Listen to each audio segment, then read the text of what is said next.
नमस्कार, मोहक रेसिपीजमध्ये सर्वांचं स्वागत। आज आपण पांढऱ्या शुभ्र दाणेदार व खुसखुशीत अशा साबुदाण्याच्या सालपापड्या करणार आहोत। सालपापड्या करण्यासाठी इथे 1 कप मोठ्या आकाराचा साबुदाणा एका पातेल्यामध्ये काढून घेऊया।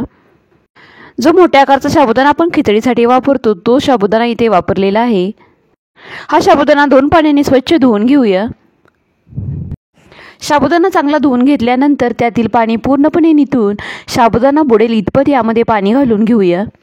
लक्षात ठेवा, यामध्ये आपल्याला साबुदाणा बुडेल इतपतच पाणी घालून घ्यायचं आहे, जास्त पाणी घालायचं नाही, नाहीतर साबुदाणा खूप जास्त प्रमाणामध्ये भिजला जातो व सालपापड्यांमध्ये तो लगेच विरघळतो। हा साबुदाणा आपल्याला 7 ते 8 तासांसाठी भिजत ठेवायचा आहे। 7 ते 8 तासांनंतर म्हणजेच एका रात्रीनंतर साबुदाणा चांगला भिजलेला आहे। हा साबुदाणा चांगला सुट्टा करून घेऊया। सालपापड्यांसाठी साबुदाणा सुट्टा करणे ही खूप गरजेचे असते। साबुदाणा चांगला सुट्टा करून झाल्यानंतर इथे कढईमध्ये ज्या कपाने आपण 1 कप साबुदाणा घेतलेला होता त्याच कपाने इथे 3 कप पाणी घालून घेऊया। एका कपासाठी 3 कप पाणी अगदी योग्य प्रमाण आहे। यामध्ये चवीपुरतं मीठही घालून घ्यायचं आहे। या सालपापड्या आपण नुसत्या मिठाच्या करणार आहोत, त्यामध्ये बटाटा, लाल मिरची असे काहीही वापरणार नाही आहोत। ही कढई गॅसवरती ठेवून देऊया। गॅसवरती कढई ठेवल्यानंतर 5 मिनिटांनंतर पाण्याला उकळी आलेली आहे।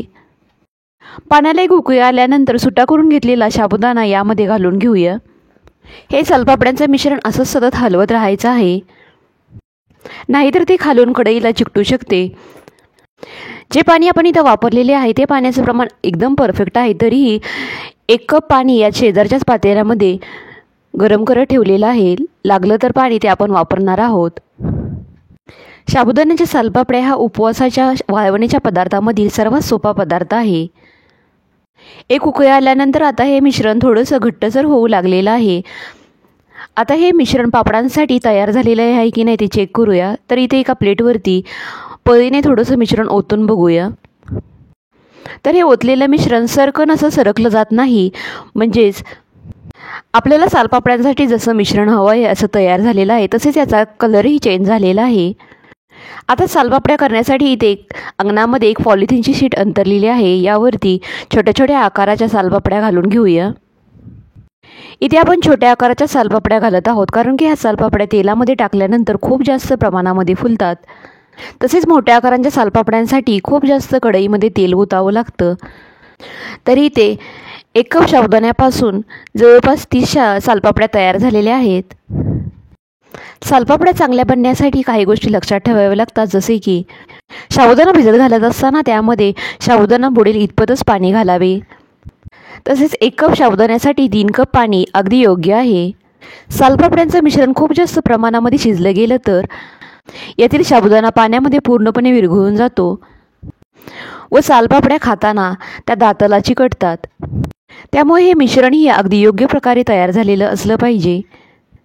या सालपापड्या सुकण्यासाठीही जरा जास्तच दिवस लागतात। इथे मला 3 दिवस लागलेले आहेत। तुम्ही इथे पाहू शकता, खूप छान अशा अगदी काचेसारख्या या सालपापड्या दिसत आहेत। यातील काही सालपापड्या आपण तळून पाहूयात। त्यासाठी कढईमधील तेल चांगलं गरम करून घेतलेलं आहे। सालपापड्या तळत असताना तेलही चांगलं कडकडीत गरम असलं पाहिजे, नाहीतर सालपापडी तेलामध्ये टाकल्यानंतर ती अजिबातही फुलत नाही, तशीच ती तेलकटही होते। तर तुम्ही ते पाहू शकता आपल्या सालपापड्या किती छान अशा प्रकारे तळल्या जात आहेत ते व अगदी पांढऱ्या शुभ्र झालेल्या आहेत। बटाटा, मिरची काही न वापरता नुसत्या मिठाच्या सालपापड्याही खायला खूप छान लागतात। यातील एक सालपापडी आपण तोडून पाहूयात। तर या सालपापड्या एकदम हलक्या फुलक्या व खाताना अजिबातही दाताला चिकटत नाहीत। व्हिडिओ आवडला असल्यास व्हिडिओला लाईक करा, शेअर करा आणि चॅनेलला सबस्क्राईब करायला विसरू नका। पुन्हा भेटूयात अशाच एका नवीन रेसिपीसह। तोपर्यंत घरी बनवलेले पदार्थ खा आणि स्वस्थ राहा। धन्यवाद।